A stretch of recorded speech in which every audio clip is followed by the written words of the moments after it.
Welcome to our Animation Resources live stream. This one is another RefPack review. I'm Davey, Jarrell. I'm a storyboard artist in TV animation, and I serve as Director of Programming at Animation Resources. And I've got a guest with me today. He's the Director of Publications at Animation Resources and runs the tech for our live streams. David Eisman. Hi, Davey. How are you? Hey, I'm good. How are you? I'm good. Thank you. Yeah, thanks for being here and running this as always. Yep, it's great to be here. Thank you for having me. So right now we are in the middle of Membership Appreciation Month. I'm going to tell you all about that and our current reference pack, but first I'm going to quickly tell you a little bit about what Animation Resources is. Animation Resources is a 501c3 nonprofit that specializes in art curation. We preserve art from the past so it can be used to inform art of the future. And we provide context for everything we share. The history behind it, information about the artists who created it, and how the ideas can be applied to your own work.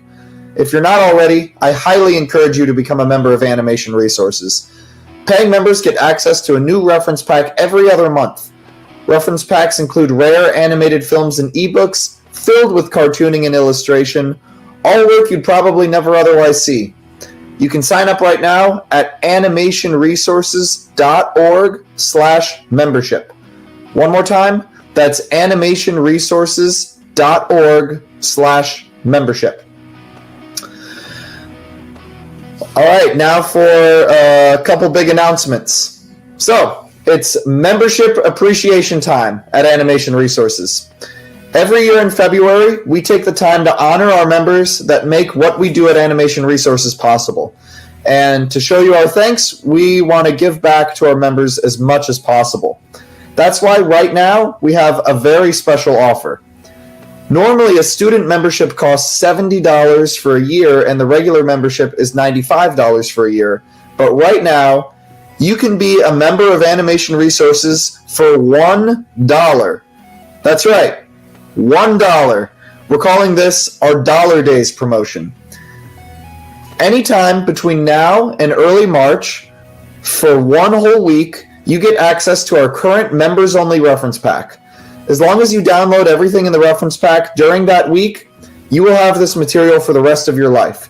And this isn't any normal reference pack. This one features highlights from our first 50 reference packs and some amazing new stuff, like a 2-hour-long acting for animation seminar that I did with our president, Stephen Worth. There's no reason not to stop watching this stream right now and sign up. It's so much stuff for only $1. And you can always cancel your membership when the week is up, but after seeing this reference pack, we think you'll want to continue your membership. Go to animationresources.org/dollardays to sign up. One more time, animationresources.org/dollardays. I have one other big announcement. As I mentioned, Steve Worth and I produced a 2-hour-long video that covers the topic of acting for animation. We talk about different acting techniques and what constitutes good acting and show examples in both animation and live action. So mark your calendars. We'll be streaming this video followed by a Q&A in our Discord events channel on Sunday, February 25th at 4:30 p.m. Pacific time. Doors open at 4 p.m., the stream starts at 4:30 p.m., and directly following the stream at 6:30 p.m., Steve and I will do a Q&A. This is definitely one of the most important things Animation Resources has ever produced, so I highly recommend you join us at this event. All right, now let's take a look at the new reference pack. This is reference pack number 56, and it's by far the biggest and best one we've ever had. It features the Acting for Animation seminar I mentioned, a reel and an ebook of the best of reference packs 1 through 50, cartoons from Italy, Germany, Russia, and Japan, a collection of films by the Lumiere brothers, who were manufacturers of photographic equipment and innovators in the earliest days of filmmaking, curated breakdowns of animated filming techniques, and a bonus archive. I'll start off with telling you a little bit more about this Acting for Animation seminar. I first saw Steve do a seminar on acting for animation at a college back in 2017, and I thought it was amazing. Now we finally have a version on video so everyone can see it. Animators have been referred to as actors with a pencil, but most classes in animation and articles on technique deal more with the pencil mileage than the acting. So in this special 2-hour episode of Animated Discussions, we set out to change that. What is acting anyway? What constitutes good acting? Is acting the same in live action as it is in animation? How does an animator put across personality and action through acting? So this video addresses those questions and many more, and shows clips from movies and cartoons to illustrate our points. So next we have the best of reference pack 1 through 50, both an ebook and a video. So this ebook is provided to the general public to give prospective members an idea of what they'll receive if they join. It has over 500 pages, and these books will give you an idea of the breadth of material animation resources have shared over the years. So let's run through some of these highlights. All right. Yeah. So this is great cartoony stuff. All the funny folks. Great silhouette on those horses, and the contrast between the one with its legs tucked in and the one where its legs are straight out. Mm-hmm. It's a very dynamic pose too, and a good line of action. Great use of space, because there's a lot happening here. Like, you've got this guy mostly in the air, where he's lower. It's very well done. Some very old stuff. I always like the crosshatch shade style of these old these are prints, right? So yeah. They would do them in stone or wood block. Wood block. Wood block. This is great. Great faces, expressions. These are great. I mean, so much, even in monochromatic, there's just a lot of there's a lot of depth in the shading. The shading is doing so much work that it almost looks like it's in color.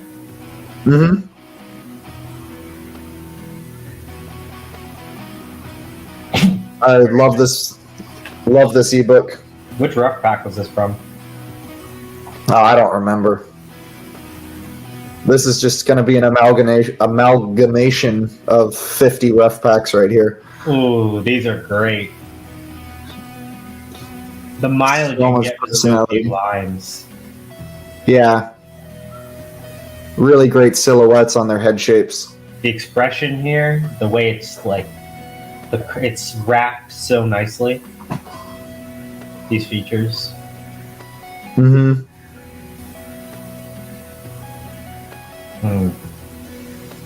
Some really nice shapes and colors there.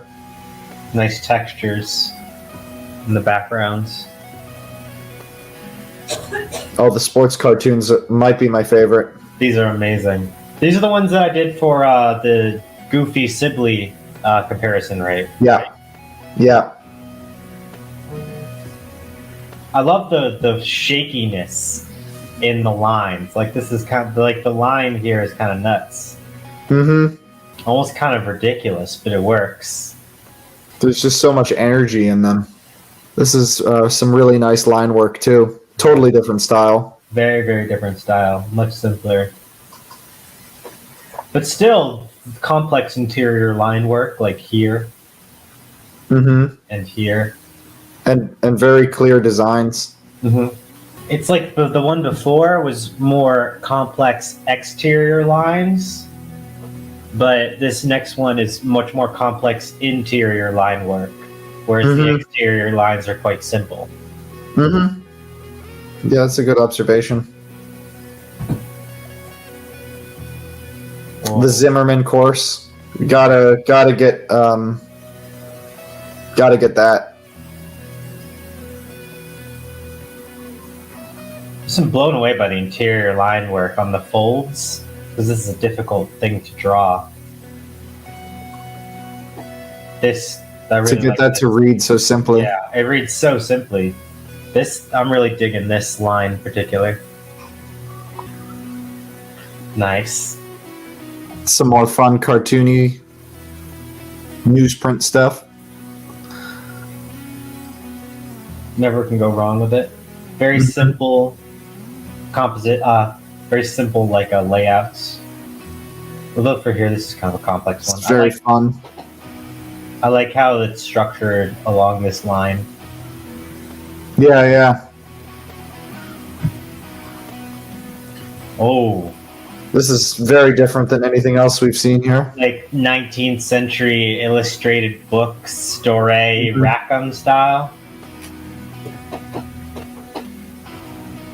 Hyper composed, hyper detailed. Yeah. Very different again.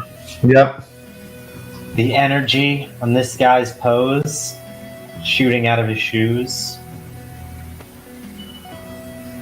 Some nightmare material going on right here. It's funny too. Very funny.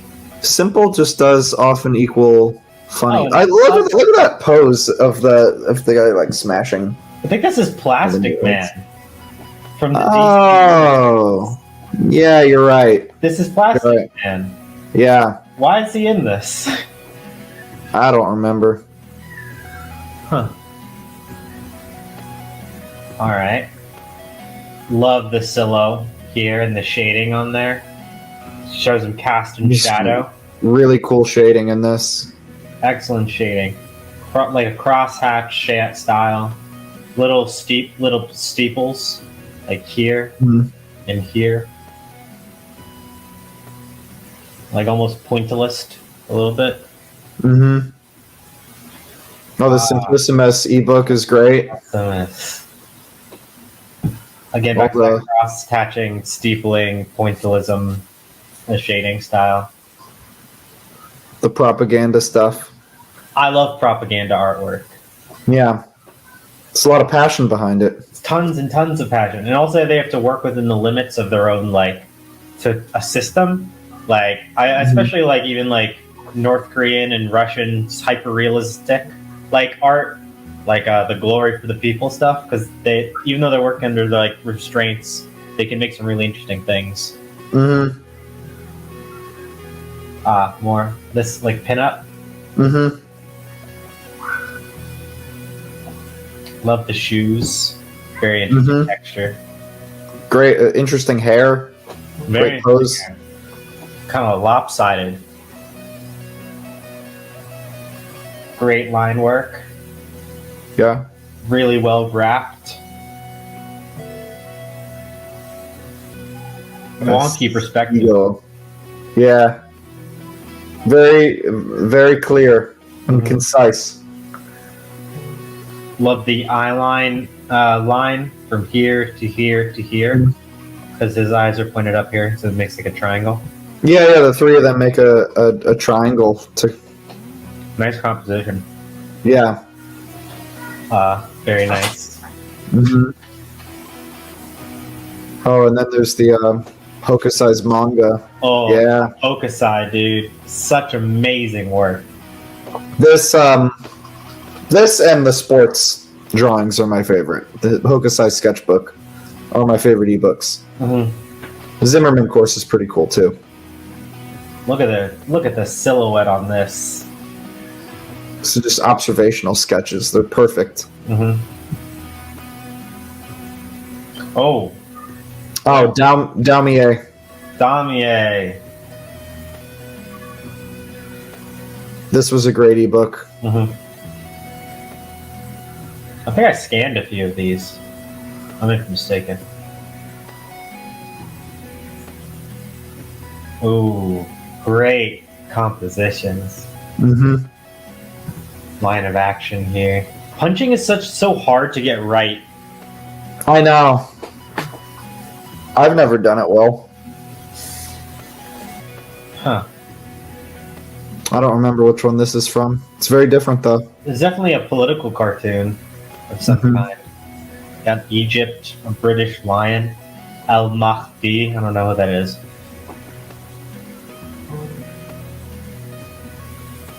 French warfare.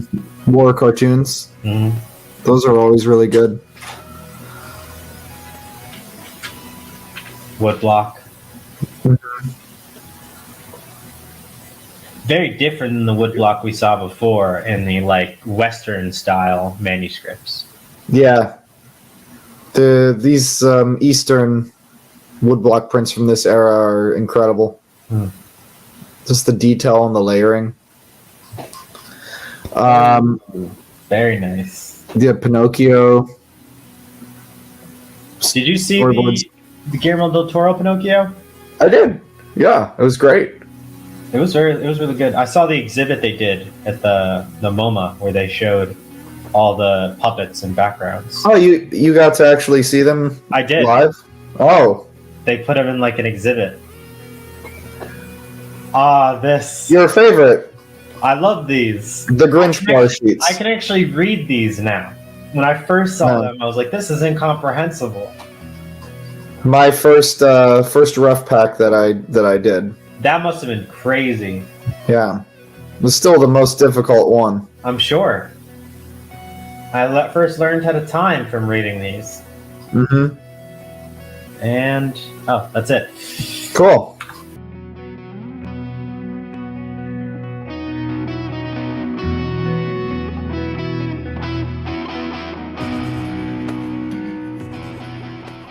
We'll be right back to our podcast in a couple minutes, but first, I'd like to tell you a little bit about Animation Resources.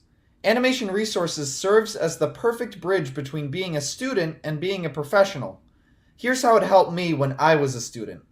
I first discovered Animation Resources when I was studying animation at USC.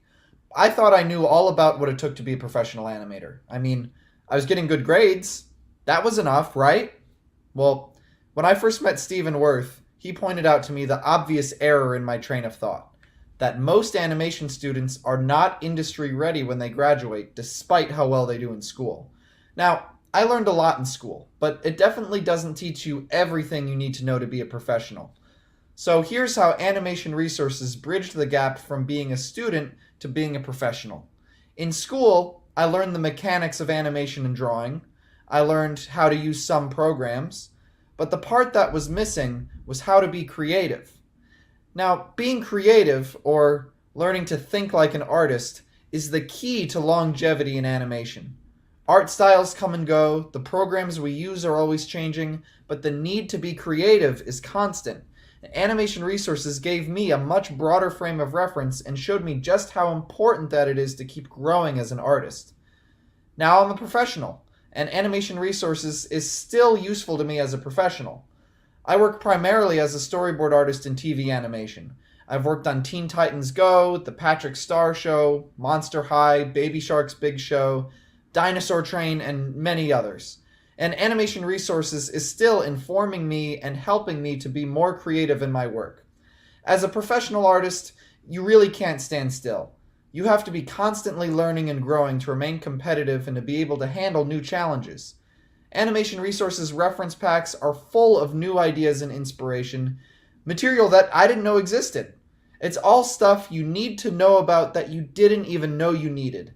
Every time I open a reference pack, I'm introduced to a whole new world. I archive them on a hard drive on my computer and use them as a reference library. When I come across something at work that I'm not quite sure how to approach, I'll think of something I saw months previous in a reference pack and I'll refer back to it, and it'll give me new ideas on how to move forward. This isn't just material that's useful for a month or two. This is a reference library that I'm building that I will use for the rest of my life. So here are the benefits of membership for Animation Resources. Every other month, you will receive access to a brand new downloadable reference pack. Here's what's in a reference pack. Informative articles on animation history and technique, like how Chuck Jones and the Golden Age animators used musical timing on bar sheets, the influence of sports cartoonist Leo Amelia, and the history of the 53 stations of the Tokaido Road. You also get high-resolution ebooks on cartooning, animation, and illustration. These include drawing courses like the one by Eugene Zimmerman and treasures of Japanese cartooning like Hokusai's manga. You also get rare animated feature films from China, Russia, and Japan, rarely seen industrial films by John Sutherland Studios, silent films, documentaries on filmmaking, and a podcast series called Animated Discussions. Podcast episodes cover a variety of subjects like how animators can learn from live action and the history of cartooning in both the East and the West. And it features interviews with well-known professionals like Craig Bartlett and Joe Murray. So, here's how to use these reference packs. When a lot of people first look at the content of a reference pack, they don't know what to think. It looks so far removed from anything they do or understand that they don't see how it's relevant. If it's not Chuck Jones or Milt Kahl or Miyazaki, they don't know what to do with it. But the fact that it looks new or different, that it's something they've never seen before, is exactly the point. Just because you can't find an immediate practical purpose for this material doesn't mean it isn't useful. The material is meant to be taken in slowly over time. Our goal is to share material with you that you didn't already know about. I know it's more comfortable to look at things you're already familiar with so you feel like you have a grasp on the subject, but creativity is an uncomfortable process. You have to think outside the box and push yourself to do things you've never done before. If you don't, you run the risk of sliding back into formulas. Learning to be creative is no different. You have to forcibly break old habits, open your eyes to the world, and glean inspiration from new sources. The broader your frame of reference, the wider your creative scope. New things should really excite you because they encourage new ways of thinking and inspire new things you can create. So, the purpose of these reference packs is not to go through them once and never look at them again. There's way too much to take in at once. They're meant to be stored on a hard drive so you can refer back to them as needed throughout your artistic career. So, there are 3 levels for an Animation Resources membership. The general membership, which is only $95 per year. Then there's the student membership, which is for students and full-time educators, and that's only $70 per year. And the third membership level is the quarterly membership, where you're billed just $30 every 3 months.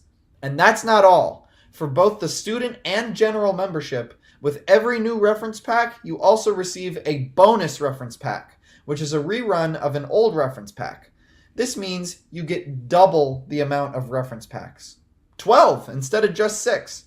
And for the quarterly membership, you get access to everything except the bonus reference pack. So if you're not sure about committing to an annual membership, it's a good place to start out to see what you think. After looking at a couple reference packs though, I think you'll see that the general membership will be well worth it, and we'll be happy to upgrade your membership anytime. What's really unique about Animation Resources is that it curates for you. All the content we provide is handpicked by our outstanding advisory board. Ralph Bakshi, Sherm Cohen, Steve Stanchfield, JJ Settlemeyer, and other seasoned pros. They've shared material from their personal reference libraries, things they have found useful throughout their careers, and it's all expertly curated by Stephen Worth and our board.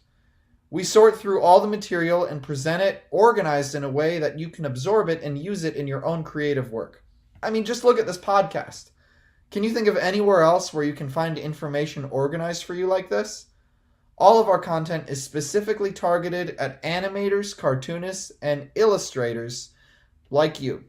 And the best part is you'll be supporting a 501c3 nonprofit organization that is run by artists for artists. I don't know how long it would have taken me to get my first job without this organization. You can join right now at animationresources.org/membership. Again, that's animationresources.org/membership. If you're a creative person, you should definitely be a member of Animation Resources.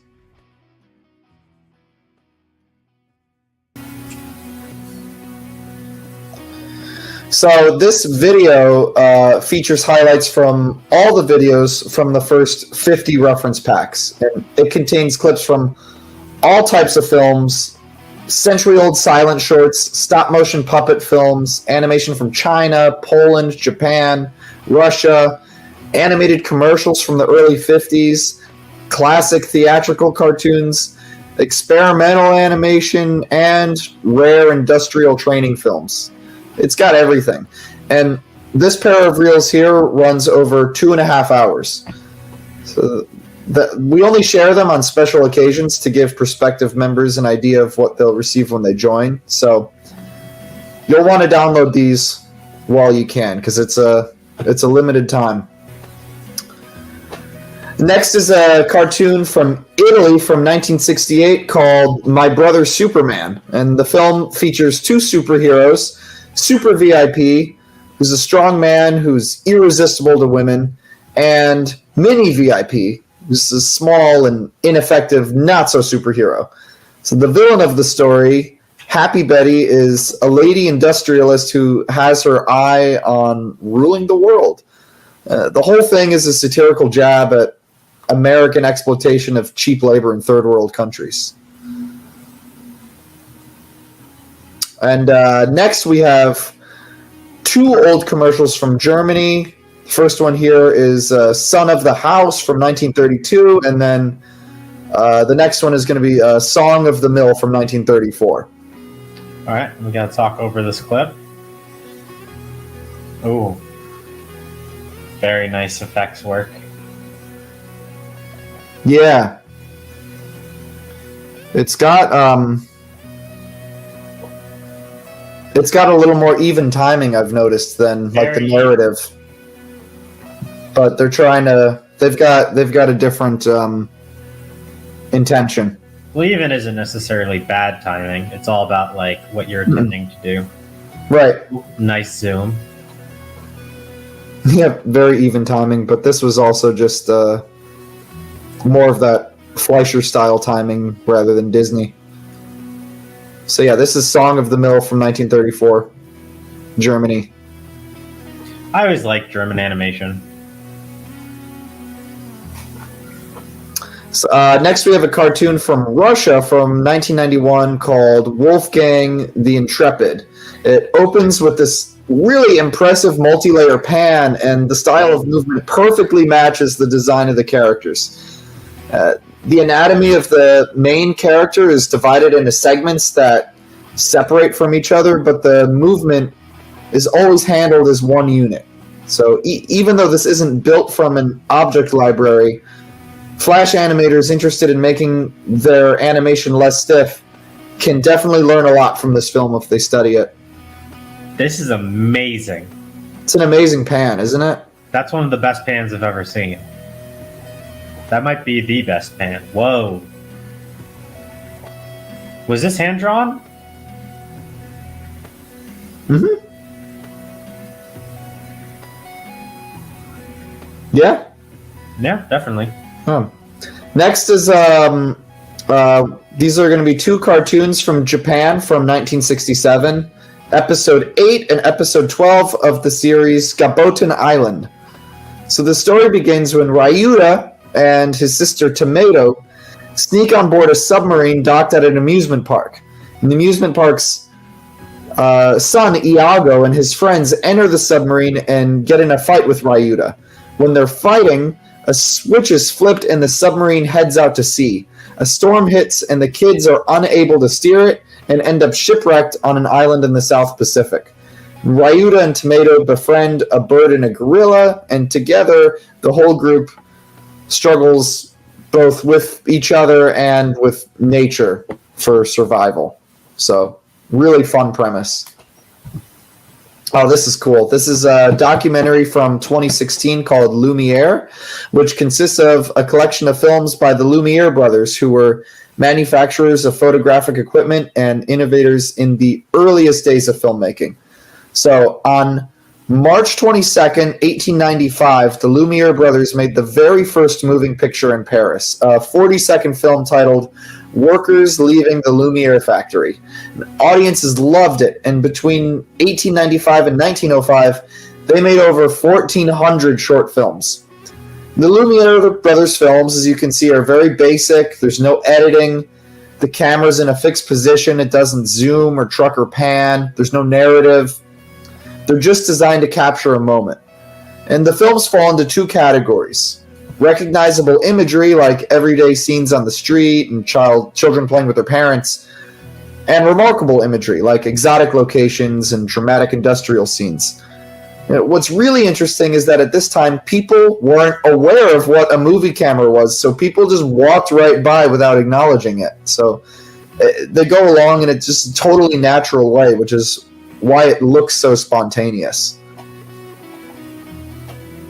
So that's really cool.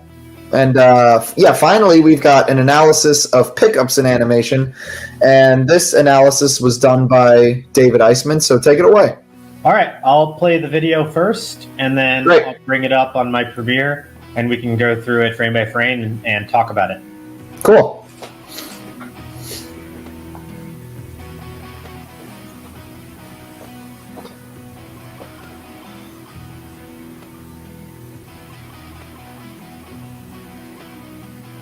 Clip from Invincible. Mm-hmm. Some modern animation for once. Yeah.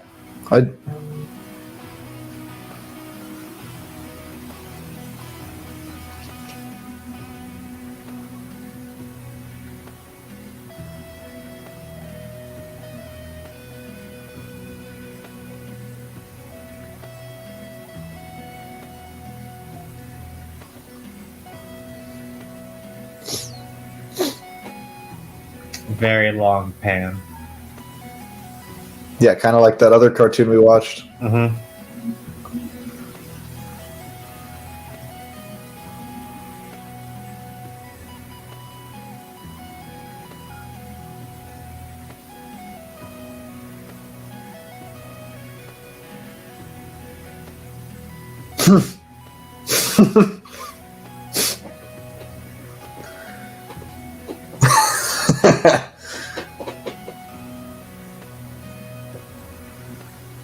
Okay, so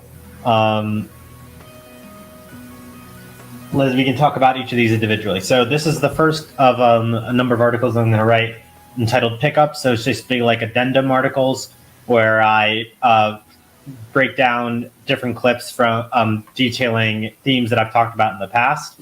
And these are things that I found later on that I thought could provide context. So this first one is an addendum to the hair and fur simulation.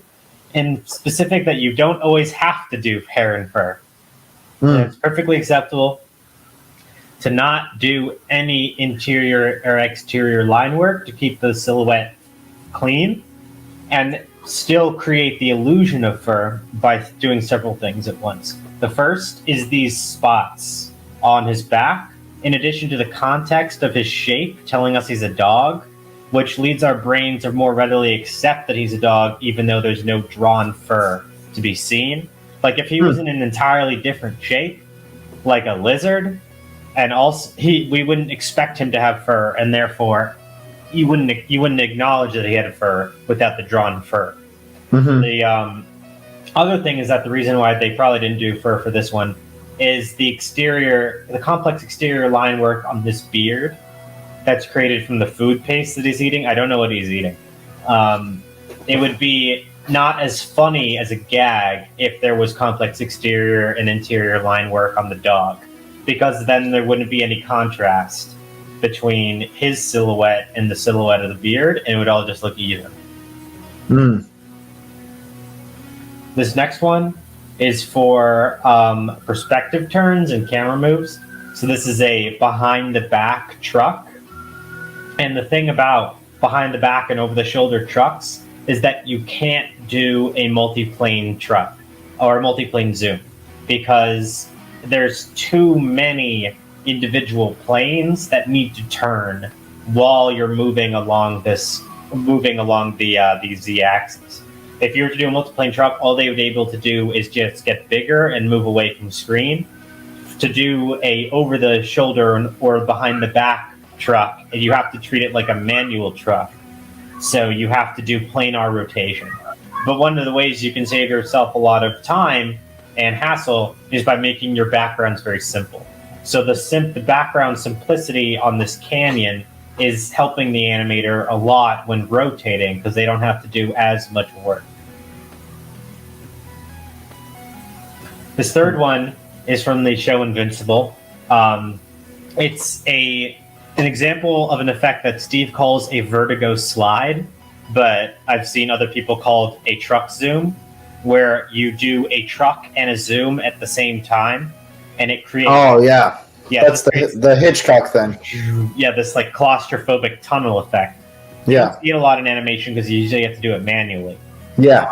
We'll watch this. Mm. Yeah, so the music helps too. But what they're actually doing is they're only actually deforming a few things. They're deforming the top of the head and the hair. They're shrinking it. They're deforming the line work here and here. And the line work here. But pay attention to the lower half of the face. Does not change. Neither does this. And then in the background, this is actually one still image. This whole thing is one still image that they're just deforming. And then the water is on a separate layer. See how it's one image? It even changes in resolution. Mm-hmm. It gets cleaner as it goes, as it gets large, as it gets smaller. Mm-hmm. Okay, this next one is for resistance, inward and outward resistance, and how you can demonstrate how you can enforce that effect. So first we have outward resistance, which is any resistance that if you're going through a tunnel and the tunnel is small and you're trying to go out, that resistance that's keeping you inside is outward resistance. So in order to do that, you usually want to have slow in, slow out in a big overshoot. And then one of the things to help with even resistance is what he's doing with his finger here, which is even though Donald Duck has already disappeared, he's continuing with his motion of twisting his finger back and forth, which is creating the reinforcement that there's still difficulty in putting his finger inside his own finger, inside his gloved hand. This next one, second to last, is morphs. So this is an example of a staged morph, where every time Popeye hits Hercules, he staggers and gets smaller, staggers, gets smaller, staggers, gets smaller, over and over again. I just thought it's a really nice use of timing. And then finally, the very long pan. So this is one background. These is actually two separate backgrounds. The first background here, and of course these are all on separate layers in the multiplane. So you have this very long background, but then here they do a background swap right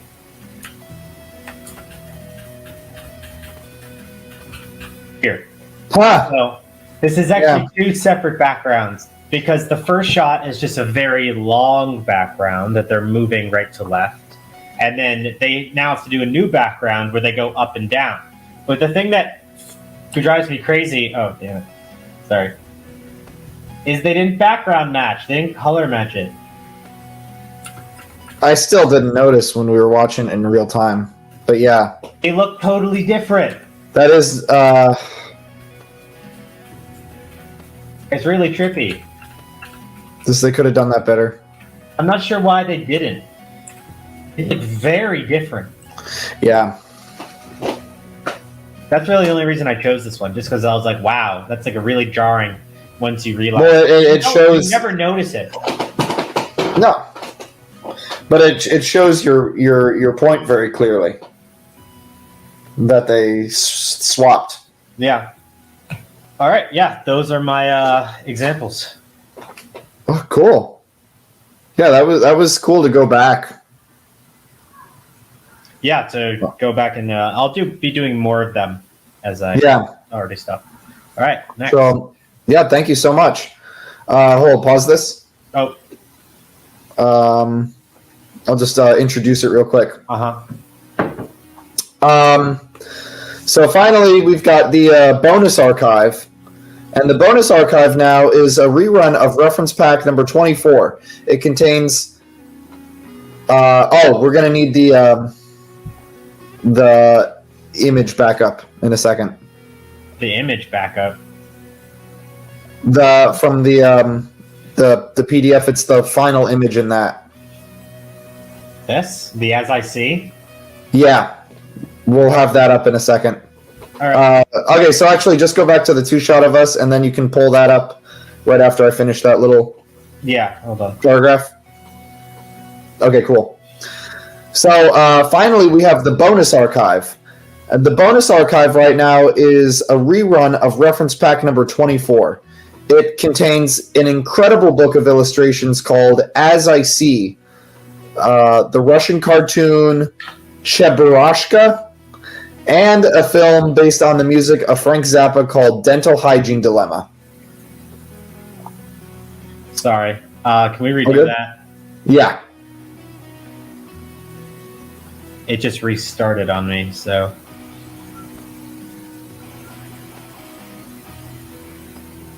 Okay. Oh, damn it.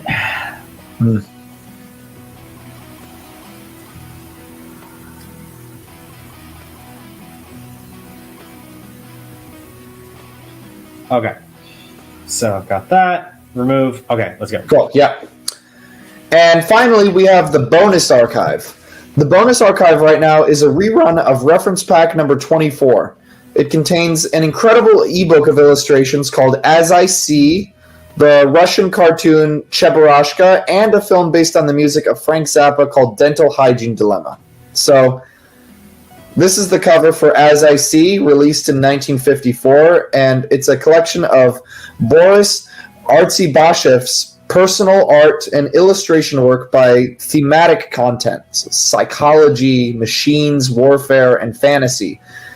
He's influenced by Salvador Dali's surrealism and Walt Disney's anthropomorphizing of objects, and his work clearly had a huge influence on illustrators like Wally Wood, Basil Wolverton, and Al Hirschfeld.